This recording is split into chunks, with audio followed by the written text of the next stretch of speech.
Well, I can't believe I'm saying this, but Tyler Buchner is rejoining the Notre Dame football team as a walk-on wide receiver. But what does that really mean for him and the program? Plus, the Irish added a surprise opponent to the 2025 schedule. That's all coming right up.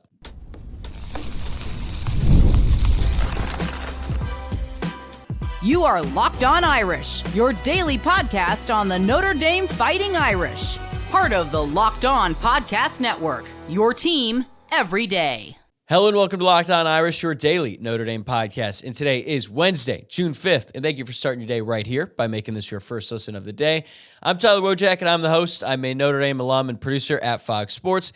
And this show is free and available on YouTube and wherever you get your podcast. But no matter how you chose to tune in today, I greatly appreciate it. But if you are watching along on YouTube, this is your reminder to like the video below and subscribe to the channel. And for all you podcast listeners out there, please rate, review, and subscribe if you have not already. Today's episode is brought to you by Gametime. Download the Gametime app, create an account, and use code LOCKEDONCollege for $20 off your first purchase. Terms apply. Okay, we have got a mix of everything in store for you on today's episode. There's some recruiting stuff I want to talk about, but we're going to save that for the end. I've got some thoughts about how DB and QB recruiting continues to ascend under Marcus Freeman. Notre Dame also announced that they're going to play Boise State. Yes, that Boise State with the blue turf, but Notre Dame will play them at home next season, and I've got some thoughts on that as well. But I really want to start by addressing the biggest news from this past weekend. Former Notre Dame starting quarterback Tyler Buchner will rejoin the football team this upcoming season as a walk-on wide receiver just days after he won a national championship on the Notre Dame lacrosse team, which he joined after playing football for Alabama this fall. Now, Buchner announced his decision with a letter that was shared by the official Notre Dame football social media account on Friday. And if you haven't had a chance to go read that letter, I highly encourage you to do so. It was very well written. It was incredibly heartfelt by Tyler Buchner. And overall, it was just a really nice piece from him and a really surprising announcement. As a matter of fact, it's been a few days, but every time I think about that headline, every time it pops up into my mind, I just still struggle to comprehend that this is where we are at with the Tyler Buchner story. Like imagine if I read you that headline in the fall of 2022. That's basically a year and a half ago, maybe a little bit more than that, under 2 years. If I had said in the summer of 2024, Tyler Buchner is going to come back to the Notre Dame football team, but he's not going to be a quarterback. He's going to be a walk-on wide receiver. You would think that I was on drugs. And to be honest with you, that's totally fair because it would have been an insane thought at the time. At that moment in time, it looked like Tyler Buchner was being handed the keys to the Notre Dame football program, and he was going to be the quarterback that would lead the Irish back to the promised land. Now, unfortunately for Tyler Buchner and for the Notre Dame football program, things didn't work out quite like we had hoped. I think that Tyler Buchner's career arc is literally the most unusual and downright unbelievable career arc that I have ever seen for any athlete. That might seem hyperbolic, but I really don't think it is because let's just look back at the past 5 years for Tyler Buchner, okay? We'll begin on March 8th, of 2019. That was the day that Tyler Buchner committed to Notre Dame to play football. He was a top 100 prospect nationally, a top 10 quarterback. And as I said, he was looked at as the type of quarterback prospect that would lead Notre Dame back to a national championship. Then in 2020, Buchner missed his entire senior season of high school football due to the COVID-19 pandemic. Buchner's from San Diego. California basically canceled all of their high school sports for the fall of 2020. So he missed a crucial year of development and also just a really fun time in his life. So really unfortunate for him that he had to deal with that. Then at the start of 2021, he joined Notre Dame as an early enrollee freshman, and he actually contributed that season as a Wildcat quarterback option for the Irish mostly. Now, he did come in as the backup for getONE in the Virginia Tech game, but overall, I mean, that team went 11-2, and he was a contributor. He threw for 3 touchdowns. Also threw 3 interceptions, and he ran for 336 yards on 46 carries and scored 3 touchdowns in the regular season. He did not play at all in the Fiesta Bowl. That was all getONE in that game. Then we get to 2022. Buchner's going to be a true sophomore. He was named the starting quarterback over Drew Pine in fall camp, and he started the first 2 games, but unfortunately, that did not go very well. They started 0-2. The team did, including a brutal loss to Marshall, one of the worst losses Notre Dame has had in a really long time. And during the later stages of that game, Buchner went down hard, really hurt his shoulder that sidelined him for the rest of the regular season in 2022. But that same season, he returned for the Gator Bowl against South Carolina, led Notre Dame to a comeback victory, and was named the MVP. Now, you could certainly make the argument that the reason that Notre Dame had to come back in that game was because of the fact that Buchner threw 2 crucial pick sixes, but nonetheless, it was a great return for him in the sense that he led Notre Dame to a win, and he won the MVP. Then a few months later, Buchner decided to transfer to Alabama after Notre Dame finished up with spring practice because Buchner was beat out by transfer quarterback Sam Hartman from Wake Forest. And then Buchner decided to play for the same offensive coordinator at Alabama who recruited Hartman to play over Buchner at Notre Dame. So now Buchner's at Alabama, which that in itself was wild, along with Tommy Rees, the former Notre Dame offensive coordinator.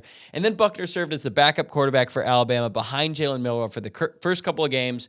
Then he got the start against South Florida following Alabama's loss at home to Texas.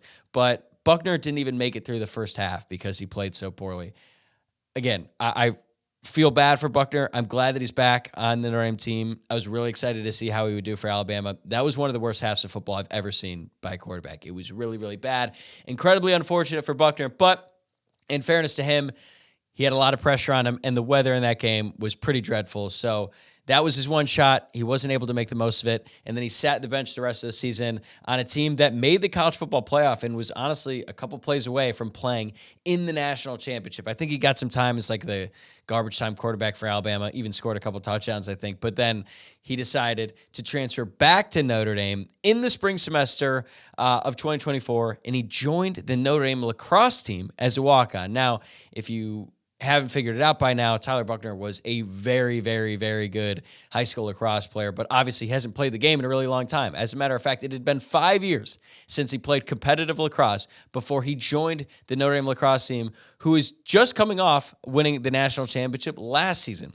So on the lacrosse team, he's played pretty sparingly in his first year back. He appeared in 10 games, including the semifinal of the NCAA tournament against Denver, but he won the national championship. He's got a national championship ring, and nobody can take that away from him. And then just a few days later, after winning that national championship, Buchner announced that he is rejoining the football team as a walk-on wide receiver.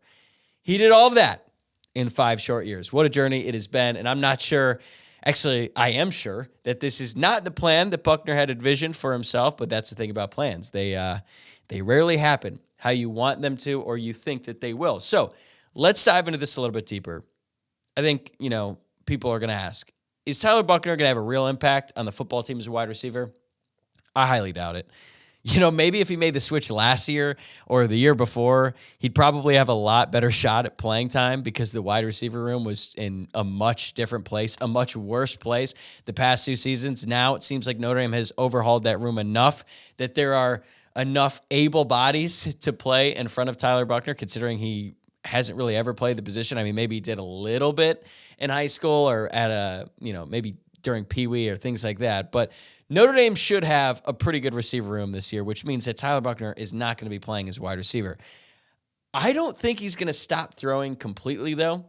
I mean, I'm sure that Notre Dame doesn't have any plans for him to play quarterback again for Notre Dame, but he could be the best scout team quarterback in the country if that's what he decided to do. I don't think that's going to be the case. I think he's going to try to trade as much as he can at wide receiver. But let's say things go really poorly for Notre Dame at quarterback this year, like Riley Leonard gets hurt, Steve Angeli gets hurt, Kenny Minchie gets, if things go really, really bad, you could slide Buchner in there and start getting some reps again, and he could come in as a wildcat quarterback, and at least he's done it before at the college level, which is not something you can say about most fifth-string quarterbacks because most schools don't have 5 quarterbacks on their roster. Notre Dame does, so it's something to keep in mind. But I do think that if this decision has any real impact on the team, I think it's going to be used as a recruiting tool because I think Marcus Freeman and the Notre Dame staff look at his story as a really positive reflection of Notre Dame and the student athletes that come to play for Notre Dame. Like it makes complete sense. Marcus Freeman could say, hey, look at Tyler Buchner, right? He left Notre Dame. He went to Alabama, football powerhouse. And yeah, it didn't really work out for him on the the field, but look at how badly he wanted to get back to Notre Dame and then rejoin the team. So I think that says a lot, and I think that the coaching staff, hell, Jack Swarbrick, Pete Vivacqua, everyone who is in and around the Notre Dame athletic department, they're going to look at the Tyler Buchner story as something that really resonates and is, a big reason why we love the university, is because the people who go there or anyone who's affiliated, whether or not they're a fan of the football team or not, if you've been around and you care about it, there's a welcoming feeling that, we're all a part of that big Notre Dame community.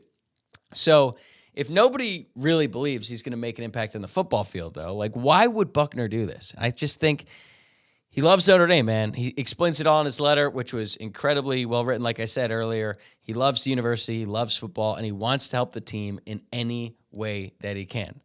I will say, one thing in that letter, though, that did make me laugh is when he talked about how he volunteered to pay his own way to go through Notre Dame again. He told his parents, hey, I got this. Well, I would hope so, Tyler. You literally got paid. The reports are out there that it was around $800,000 to leave Notre Dame to play for Alabama. That's apparently what he got in NIL money. So, yeah, I'm a little happy. I'm sure his parents are happy that he's willing to take some of that money that he earned for leaving Notre Dame to then pay for Notre Dame now that he's returned. But sort of on that note, though, when Tyler Buchner went to Marcus Freeman and said, hey, I want to come back to the team, I don't think it was a foregone conclusion that Marcus Freeman was going to say yes.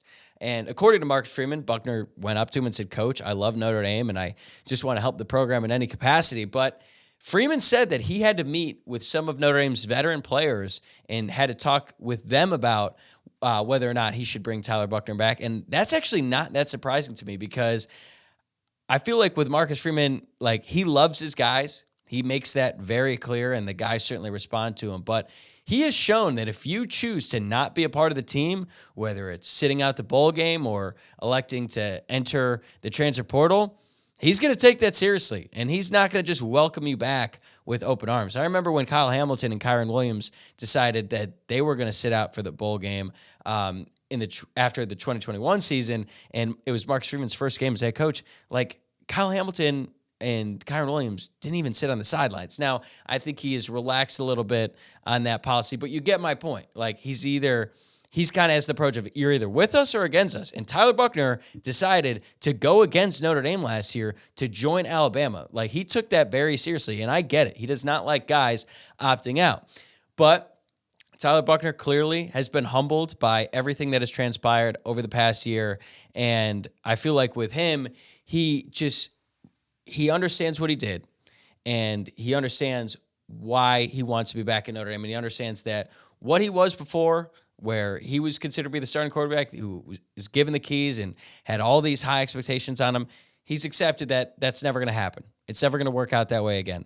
But I think what this shows you is how well-liked he is and what people think of his character, that they would even welcome him back, or that they would even consider welcoming him back after all that he did, after the fact that he left for, supposed greener pastures just 1 year ago, and now he's coming back saying, hey, will you take me back, right? I think with a lot of other players, the coach would say, hell no. But I think Tyler Buchner is just a different guy. He's a different athlete, different type of person. Personally, I don't know him, but just seeing how he's handled this all go down from the moment that he was benched at Alabama to now rejoining the football team, I think he has handled it perfectly.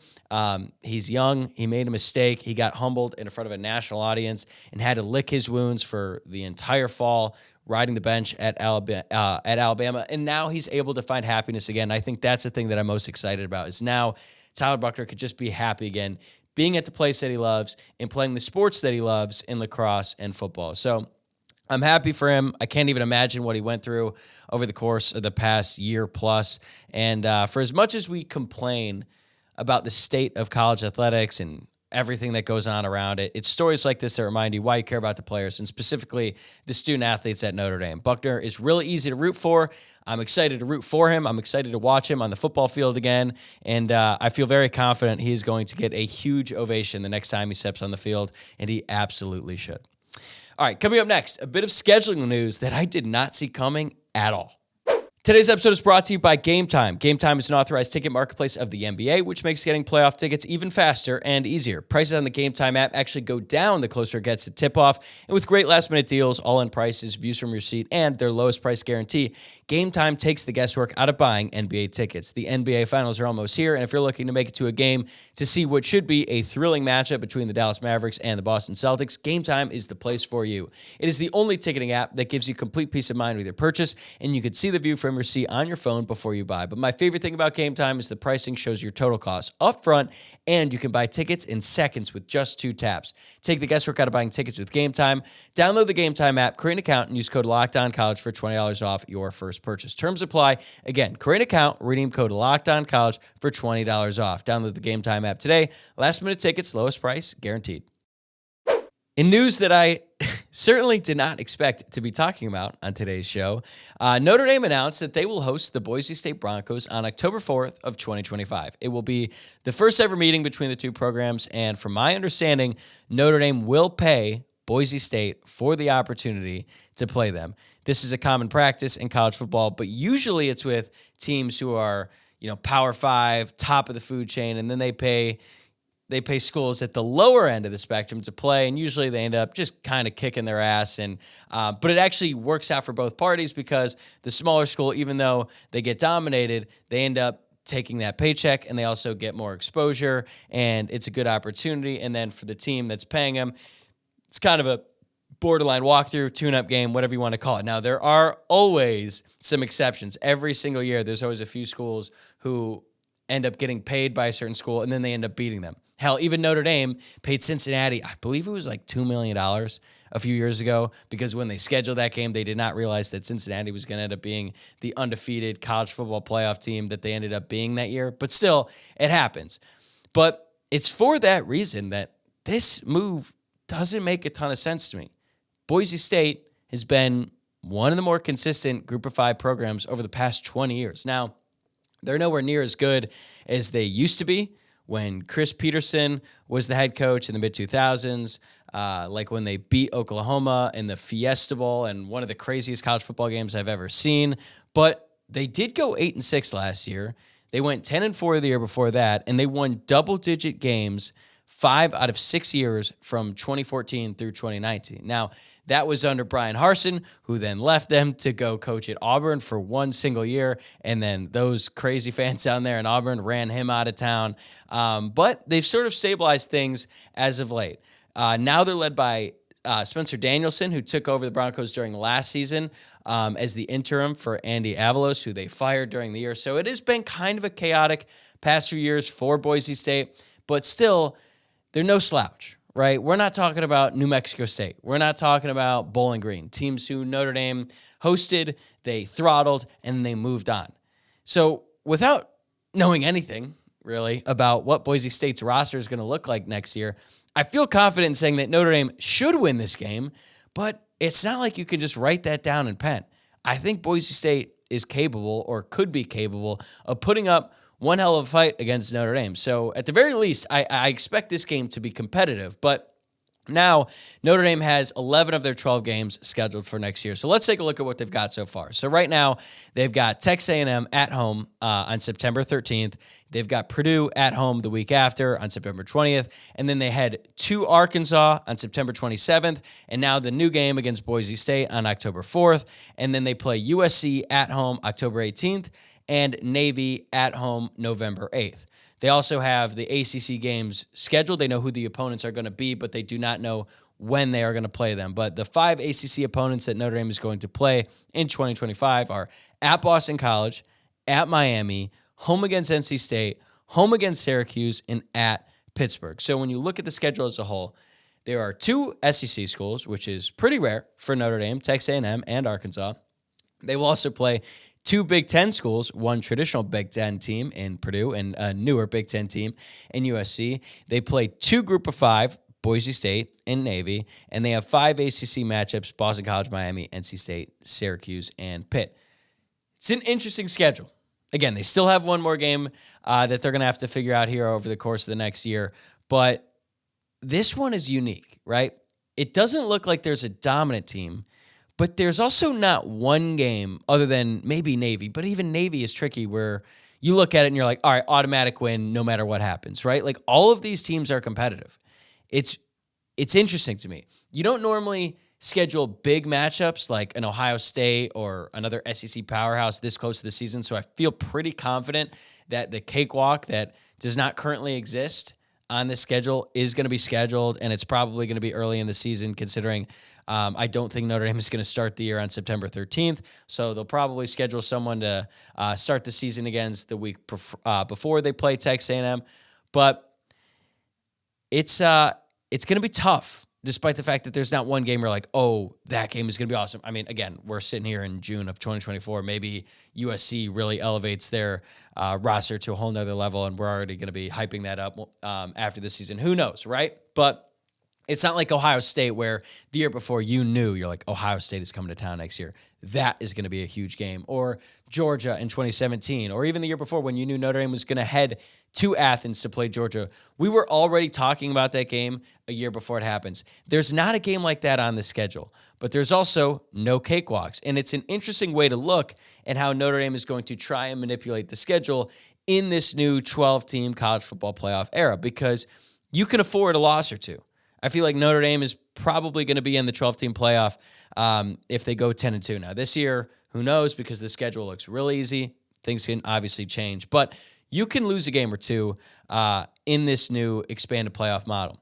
So I think the question that all these schools are going to be asking is, does it make sense to play more good teams because you can afford the loss, but it might make you better off in the long run? Because look at what Georgia and Michigan did last year, right?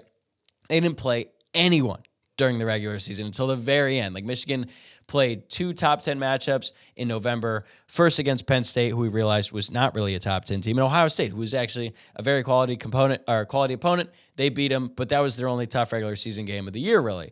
Georgia, now they had tried to play Oklahoma, but that game got moved because of Oklahoma's move to the SEC, but they just had no one in front of them throughout the entire regular season, and they lost Alabama in the SEC championship, missed the playoff. So there's pros and cons to however you schedule, but I think that now in this new age, in this new expanded playoff era that we're getting into, because it's going to be 12 teams and that's going to be 14 teams starting in 2026, I think more teams are going to schedule more, I don't want to say increasingly difficult games, but they're going to schedule less cakewalks, because I think they're going to look at it like, hey, man, we need to play pretty solid opponents week in and week out. Now, there's still going to be a few games on the schedule every year that you're going to be able to chalk up as a win. Every team is going to do that, because playing a 12-game schedule and potentially, it could be 13 up to like 17 if you make it to the national championship with this expanded playoff.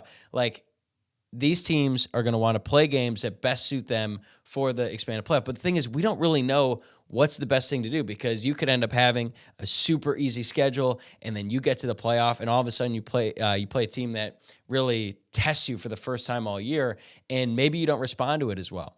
And, you could end up getting bounced in the first round, even if you're a higher seed, like a 5 seed or maybe a 6 seed or something like that. If you play a team in the SEC or the Big Ten who might have 2 or 3 losses, but they snuck in like the 11th, 10th seed of the college football playoff, they're a little bit more battle tested. Maybe they have a better chance at knocking off the higher seed. I don't really have all the answers right here, but I do think that we're going to start to see shifts. I think different schools are going to try different things, and maybe this is what Notre Dame is trying to do. Maybe they want to schedule more difficult games so that, there's no weeks where they're just taking a week off and they're just cruising by, right? Again, there are going to be some teams on the schedule that end up being cakewalks, and Notre Dame is going to blow them out, and things are going to happen like that, and there's going to be some teams on here who overachieve or are a little bit better than we might expect. But I think this is the beginning of sort of a trial and error period for all of the schools around college football. Everyone is trying to figure out what is the best way we can schedule our opponents so that our team is in the best shape when they enter the college football playoff. But they also have to have the best chance to make the college football playoff, so you don't want to schedule too many tough games, because then you could have a really good team end up going 9-3, maybe even 8-4, and you miss the college football playoff, even though you have a really talented roster. You just dealt with a really, really difficult schedule. Again, I don't have all the answers, but this move, even though it seems minor, just adding Boise State to play on the first Saturday of October next year. It might seem small on the surface, but it could represent a bigger shift in college football, and specifically for Notre Dame as they try to maintain that independent schedule in a new era with the expanded college football playoff. All right, coming up, Notre Dame appears to be in the lead for one of the best defensive backs in the class of 2026. Plus, is Deuce Knight more secure in his commitment than ever? That's next. All right, let's wrap things up with some recruiting talk. Tom Loy from 24/7 Sports put in a crystal ball projection that elite safety Braylon Womack will commit to Notre Dame. Now, I don't normally talk about crystal ball projections on the show, and if you're unfamiliar with what a crystal ball projection is, basically it is what 24/7 Sports considers an official prediction when one of their recruiting insiders goes on record saying that they believe one prospect will commit to this school. Now, there are some recruiting insiders like a Steve Wiltfong, honestly, even a Tom Loy, I think he's developed that reputation where when they put in a crystal ball for a guy, it means a lot. It means that that player is probably already committed silently, and maybe it's not public yet, or they are way more than likely going to commit to that school. Now, there are other recruiting insiders who I'll get to later on in this segment. They just fire them off. Like, they are shooting at the hip. They can't wait to put in predictions. I don't really know why, because I feel like if you put in a crystal ball prediction and then it's wrong, it's like, okay, well, then you lose some credibility there. Again, some guys are going to get it wrong. It happens. But Tom Loy, Steve Wiltfong, some of the guys who are at the top of the game, like, when they do it, there's a reason why. Now, Womack is important because he is rated as the 21st overall prospect in the class of 2026. He is the number 3 safety according to the 24/7 Sports composite. So he is an elite prospect. For comparison's sake, that is about where Peyton Bowen was rated out of high school, and I don't mean to bring back bad memories, but we all saw how good Peyton Bowen was in his freshman year at Oklahoma, and despite all the drama that was going on in his recruitment, I'm sure that Notre Dame fans would love for him to be a part of this Notre Dame football team. But back to Womack. He's 5'11". He's 185 pounds, and he plays for Hartfield Academy in Mississippi. Mississippi has not really been a pipeline to Notre Dame historically, but with Deuce Knight and potentially Womack in the fold, maybe that's changing. More on Deuce in a second, though. Womack was just on campus this past weekend for Notre Dame's Irish Invasion event, and he was one of the most impressive players there. And Tom Loy said that Notre Dame was in the lead probably even before he visited, and now it appears he feels even better about where the Irish stand in this recruitment. Based on all the reporting that's out there, Womack is prioritizing academics with his choice, and that's a big reason why Notre Dame stands out. He's also family friends with Isaiah Foskey, so certainly that connection helps out as well.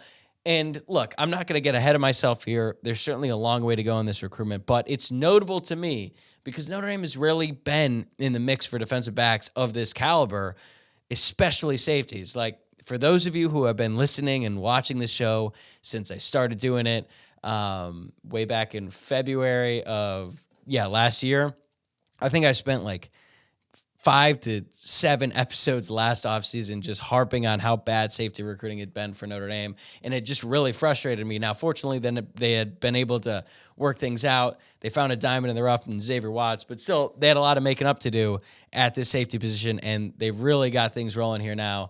Now with Ivan Taylor already committed in the class of 2025, they have a good shot at landing Jaden Blair as well. So defensive back recruiting as a whole, it's obviously improved, especially since Mike Mickens took over as the cornerbacks coach.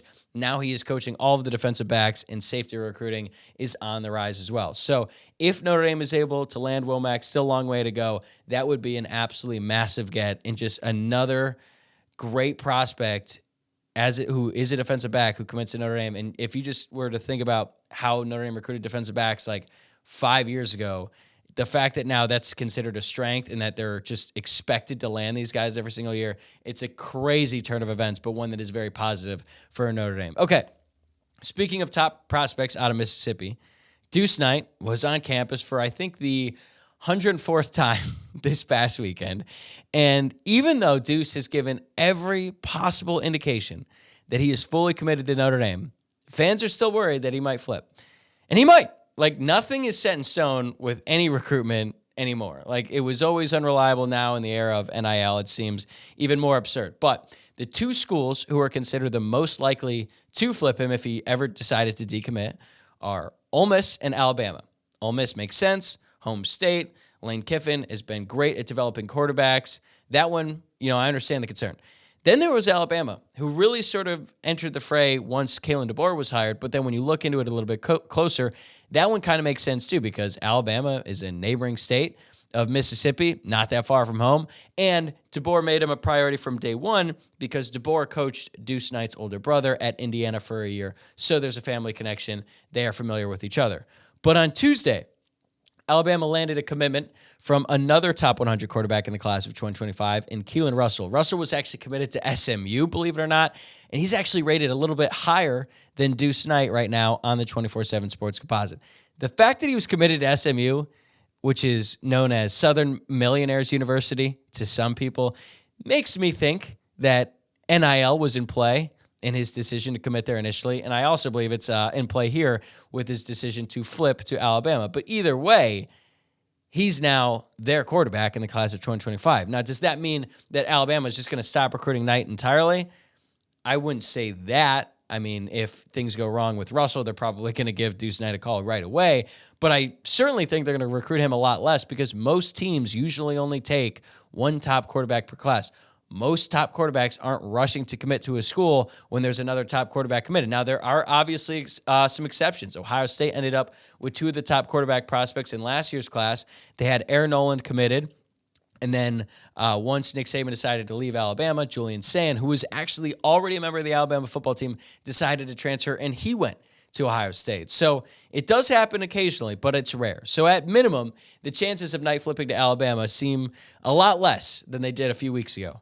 But then there's Ole Miss. They're still very much in play if you think that he might decommit.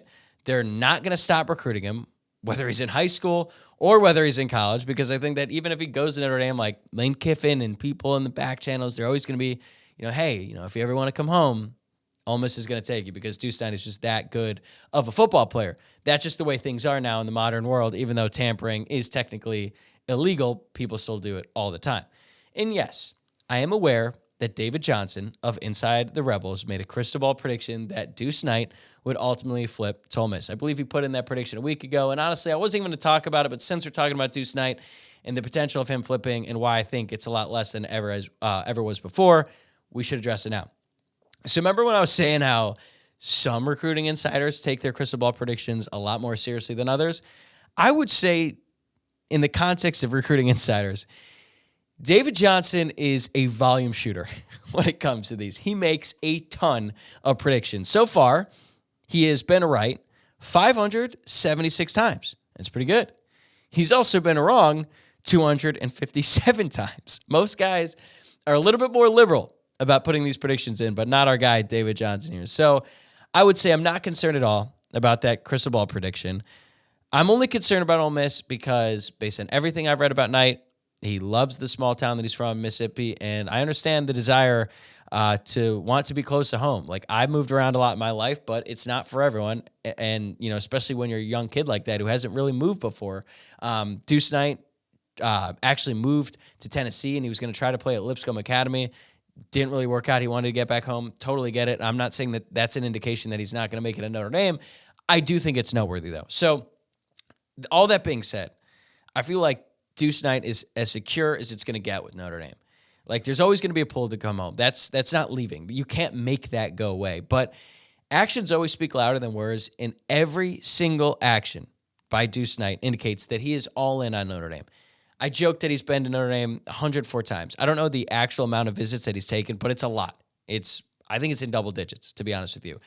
He's very active on social media, recruiting other prospects. When people ask other prospects about their commitment to Notre Dame, they always bring up Deuce Knight and how actively he's recruiting them. He's constantly wearing Notre Dame clothes. He has a great relationship with the coaching staff.